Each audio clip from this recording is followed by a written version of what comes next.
ఏదైనా ఓ రాష్ట్ర ప్రభుత్వాన్ని లేదా కొన్ని రాష్ట్రాల ప్రభుత్వాలను డిస్మిస్ చేయాలి, రద్దు చేయాలంటే ఏం చేయాలి, ఎలా చేయాలి అనేది పబ్లిక్ క్వశ్చన్స్ అండి. వివిధ క్యాంప్స్లో పబ్లిక్, ఎంప్లాయీస్, ఎన్జిఓస్, ట్రస్ట్కు సంబంధించిన సిబ్బంది అనేక మంది క్వశ్చన్స్ వేసి ఉన్నారు. అయితే దీనికి ఆన్సర్స్ జాగ్రత్తగా వినండి. ఎప్పుడైతే ఈ రాష్ట్ర ప్రభుత్వాలు లేదా ఏదైనా రాష్ట్ర ప్రభుత్వము అంటే పొలిటీషియన్సు, హెచ్ఓడీసు, సెక్రటరీసు, ఈఎన్సీసీఏడబ్ల్యూ లేదా ఏ సెక్రటరీసు, హెచ్ఓడీసు, ఈఎన్సీసు కనబడిన వెనక క్రిమినల్స్ ఎవరైనా ఉండొచ్చు. వారు హానెస్ట్ ఆఫీసర్స్, హానెస్ట్ ఎంప్లాయీస్ అంటే రీజనబుల్ మోరల్ ఎంప్లాయీస్ని సర్వీస్ మ్యాటర్లో హరాస్ చేసిన, ప్రమోషన్ పోస్టులో అన్యాయం చేసిన, సర్వీస్ మ్యాటర్లో అన్యాయం చేసిన, అలాగే misbehaviour, misconduct, government misbehaviour, misconduct చూపించిన, అంటే అన్ని పాపాలు, నేరాలు, ఘోరాలు చేయడం, మ్యాన్మేడ్ పవర్స్ ఉంది కదా అని చెప్పేసి హెచ్ఓడీలు, సెక్రటరీలు అయ్యాం కదా అని వారి చేతిలో పని కాబట్టి మేము ఓట్లతోటి గెలిచామని. ఆ ఓట్లు వేసింది ఎవరు? ప్రజలే. ఒకసారి ఒక గవర్నమెంట్, ఒకసారి ఒక పార్టీ, ఇంకోసారి ఒక పార్టీ, అందరికీ ఛాన్స్ ఇస్తున్నారు. ఎవరు? ఎంప్లాయీస్ ప్లస్ పబ్లిక్ కలిసి ఓట్లేసి గెలిపిస్తున్నారు. అయితే వారు పిచ్చి పిచ్చిగా చేస్తున్నారు అనమాట. అనేక రకాల పార్టీలు కలుపుకుంటారు, పార్టీలు మారుస్తుంటారు, అనేక రకాలుగా వాళ్ళు చేస్తుంటారు, ప్రజల్ని ఇబ్బంది పెడుతుంటారు, రాష్ట్రాలను నాశనం చేస్తుంటారు.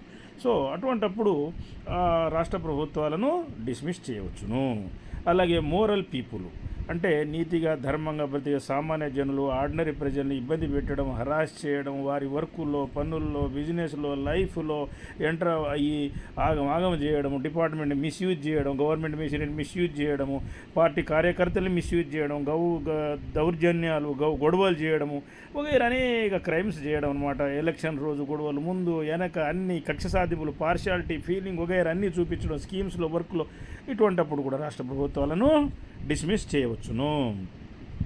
అలాగే ఫ్రీ స్కీమ్స్ అడ్డగోలుగా ప్రకటించి నాశనం చేయడం. ఈ ఫ్రీ స్కీమ్స్ అనేది ఒక ఫుట్టింగ్లెస్ పీపుల్కి కానీ అందరికి కాదు, చాలా డేంజర్ అది.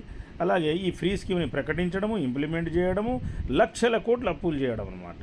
అలాగే వారి ఓత్ ఆఫ్ అలిజియన్స్ అంటే ప్రామిసు అవన్నీ పక్కన పెట్టడం. అంటే ప్రమాణ స్వీకారంలో ప్రమాణం చేస్తారు కదా, నీతిగా ధర్మంగా పని చేస్తాం దేశం కోసమని, అది జాయిన్ అయిన తర్వాత మొత్తం కక్ష సాధింపులే. కింద ఎమ్మెల్యేలు, రాజకీయ నాయకులు, కనబడని క్రిమినల్స్, నేరస్తులు చెప్పే అని విని అంతా నాశనం చేస్తుంటారు. IAS, secretary, HODs, government department అన్ని మిస్యూజ్ చేయడం, ఆగం అనమాట. నీతిగా పనిచేసేవాళ్ళు, కోర్టుకు పోయేవాళ్ళు లేదా లంచం ఇవ్వని వాళ్ళని ఇబ్బంది పెడుతుంటారు, సామాన్య జనులు ఇబ్బంది పెడతారు. అనేక కక్ష సాధింపులు, లక్షల నేరాలు, ఘోరాలు ఉన్నాయి ఇప్పుడు వారి మీద, రాజకీయ నాయకుల మీద, హెచ్ఓడి, సెక్రటరీ, ఈఎన్సీల మీద, ఐఏఎస్ సెక్రటరీల మీద. మీరు వాళ్ళు బయట కనబడేంత లోపల లేరనమాట. అది మీకు తెలియదు. Intelligence report, survey, history, results అంటే రీసెర్చ్ చేయడం జరిగినది. 30 ఏళ్లుగా రాజకీయ నాయకులు, హెచ్ఓడీలు, సెక్రటరీలు, engineering chief, administration wing, irrigation, ఇతర శాఖలు, ఈఎన్సీలు, ఏడబ్ల్యూ కూడా నాశనం అయింది. ఎందుకంటే రాంగ్ ప్రమోషన్ ఇస్తున్నారు కదా.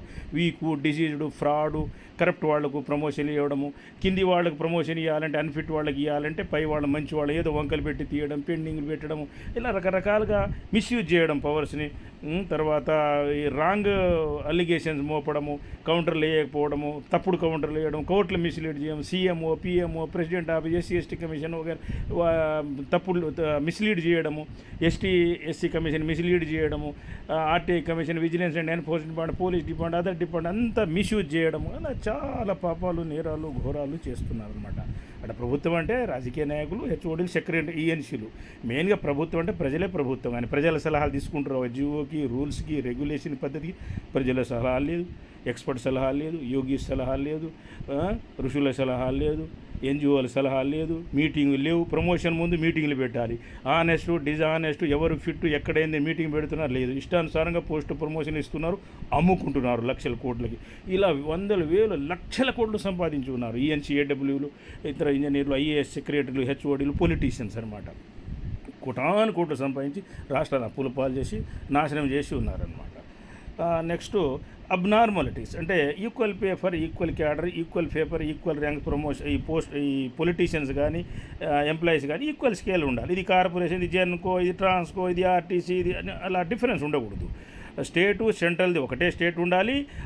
ఆర్టీసీ, ట్రాన్స్కో, జెన్కో వీటిని గవర్నమెంట్లో కలుపుకొని గవర్నమెంట్ స్కేల్ ఈక్వల్, తక్కువ కొద్దిగా ఎక్కువ, మరీ హై అవసరం లేదు. రాష్ట్రాలు నాశనం చేయాల్సిన పని లేదనమాట. ఆ రకంగా ఒకే స్కేలు, ఒకే పద్ధతి, ఒకే రూల్ ఉండాలి. అన్ని కులాలు మతాలకు ఒకే రూలు, ఒకే పద్ధతి ఉండాలి. మ్యారేజ్లో కానీ అలాగే పాపులేషన్ కంట్రోల్ వగైరా అంశాల్లో ఒకే రూల్ రెగ్యులేషను ఉండాలి. నెక్స్ట్ ఇంకొక అంశం ఏమిటంటే ఎలక్షన్స్లో ఓటింగ్లో రాంగ్ వేలో గెలవడము, మిస్లీడ్ చేయడము, సోషల్ మీడియా ద్వారా వీడియోల ద్వారా తప్పుదోవ పట్టించి ప్రజల్ని గెలవడము, ఫ్రీ స్కీమ్స్ ప్రకటించడము, ఆల్కహాల్ మాంసం పంచడం, డబ్బులు పంచి గెలిచడం, ఇటువంటి సందర్భాల్లో కూడా రాష్ట్ర ప్రభుత్వాన్ని డిస్మిస్ చేయవచ్చు. అంటే ఆ పొలిటీషియన్ ఈఎన్సీ సెక్రటరీ హెచ్ఓడీని డిస్మిస్ చేయడమే. వాళ్ళు చెప్పినట్టు వీళ్ళు పాపాలు చేస్తారు, వీళ్ళని అడ్డు పెట్టుకుని వాళ్ళు చేస్తారు. ఇద్దరు తోడు దొంగలు అనమాట వీళ్ళు. ఈఎన్సీలో ఐఏఎస్ సెక్రటరీలు, హెచ్ఓడీలు, రాజకీయ నాయకులు. నెక్స్ట్ ఫ్రాడు, కరప్ట్ పొలిటీషియన్స్కి మంత్రి పదవులు ఇవ్వడం, ఎమ్మెల్యేలు గెలిపించడము, అలాగే ఫ్రాడు, కరప్ట్ ఆఫీసర్లు ఈఎన్సీఏడబ్ల్యూ, ఐఏఎస్ సెక్రటరీ, హెచ్ఓడీగా ప్రమోషన్లు ఇవ్వడం, ఇదంతా దొంగ పని, తప్పు పని అనమాట. అయితే ఆర్టికల్ 356 ప్రకారము ఈ గవర్నర్సు, తర్వాత PMO office, president office, enquiry agencies with army కలిసి డిస్మిస్ చేయవచ్చు. ఎంక్వైరీ చేసి యాక్షన్ తీసుకోవచ్చు. లక్షల కోట్లు, వందల వేల కోట్లు వాళ్ళే రికవరీ చేయవచ్చు, జైలుకు పంపించవచ్చు, హెవీ ఫైన్ వేయవచ్చు. అప్పుడు భయము భక్తి ఉంటుందన్నమాట. అలాగే ఇంకొక అంశం ఏమిటంటే ఈ వర్కుల్లో ప్రాజెక్టులో డబ్బులు వసూలు చేయడము, పర్సెంటేజ్ వగైరా వసూలు చేసేసి ప్రజలకు పంచడం, ఓట్ల కోసం గొడవలు సృష్టించడము, ప్రజల్ని చోటా నాయకులు, లీడర్స్ అని చెప్పి వాళ్ళని పాడు చేయడం, పార్టీ కార్యకర్తలను పెట్టుకొని నేరాలు ఘోరాలు వాళ్ళతో చేయించడము, అలాగే రాష్ట్రాలను లక్షల కోట్లు అప్పులు చేసి నాశనం చేస్తున్నారు. ఎప్పుడైతే అప్పులు 2-3 ఏళ్ళు వితిన్ 5 years 5 ఏళ్ల లోపు తీర్చకపోయినా రాష్ట్ర ప్రభుత్వం డిస్మిస్ చేయవచ్చును. ఎంప్లాయీస్కి శాలరీ రిటైర్ అయిన వారికి పెన్షన్ ఇవ్వలేకపోయినా, కాంట్రాక్ట్ బిల్స్ వగైరా పేమెంట్ చేయలేకపోయినా దాన్ని ఆ గవర్నమెంట్ని డిస్మిస్ చేయవచ్చు. గవర్నమెంట్ అంటే అక్కడ ప్రజలే ప్రభుత్వం, కానీ ప్రజల తరపున ఎంప్లాయీసు, రాజకీయ నాయకులు వెళ్తారనమాట. వీళ్ళు చక్కగా ఏలట్లేరు, అప్పులు పాలు చేస్తున్నారు, క్రైము, సిన్ను, స్కాము, క్రైమ్స్, పాపాలు, నేరాలు, ఘోరాలు, ఫాల్టులు చేస్తున్నారు. కాబట్టి వాళ్ళని డిస్మిస్ చేయవచ్చును. ప్రజలకు కూడా ఫుల్ పవర్స్ ఉన్నాయి. అలాగే హైకోర్టు, సుప్రీంకోర్టు, గవర్నర్స్ కలిసి కూడా డిస్మిస్ చేయవచ్చు. ఎంక్వైరీ పెట్టి స్టేట్ గవర్నమెంట్ డిస్మిస్ చేయవచ్చు. ప్రజలు, ఎంప్లాయీస్, మోరల్ ఎంప్లాయీస్, ప్రజలు, ఎన్జిఓస్ కలిసి కూడా డిస్మిస్ చేయవచ్చు. అంటే కంప్లైంట్ చేయాలి. PMO office, president office, prime minister office, enquiry ఏజెన్సీలకు పెట్టి లేదా కోర్టులో కేసులు వేసి ఆ గవర్నమెంట్లను డిస్మిస్ చేయవచ్చును. రాష్ట్రాలను కాపాడుకోవాలి. అలాగే ఇంకొక అంశం ఏమిటంటే గుర్తుపెట్టుకోండి, forest, jungle, hills, temple projects, Hindu ధర్మం, Hindu system, real science, true గాడ్స్లో బెస్ట్ సిస్టమ్ని కాపాడుకోలేనప్పుడు, హిందూ సిస్టమ్స్, సనాతన ధర్మం అంటే రియల్ సైన్స్, ట్రూ గాడ్స్లో బెస్ట్ సిస్టమ్ అనమాట.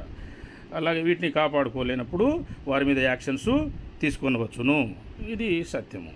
సో పబ్లిక్ అధికారం ఉన్నది, ఓట్లు వేశారు, ట్యాక్సులు కడుతున్నారు. కాబట్టి పిఎంఓ ఆఫీసు, తర్వాత ప్రెసిడెంట్ ఆఫీసు, గవర్నర్సు, హైకోర్టు, సుప్రీంకోర్టుకి పవర్స్ ఉన్నాయి. రాష్ట్ర ప్రభుత్వాలను డిస్మిస్ చేయవచ్చు.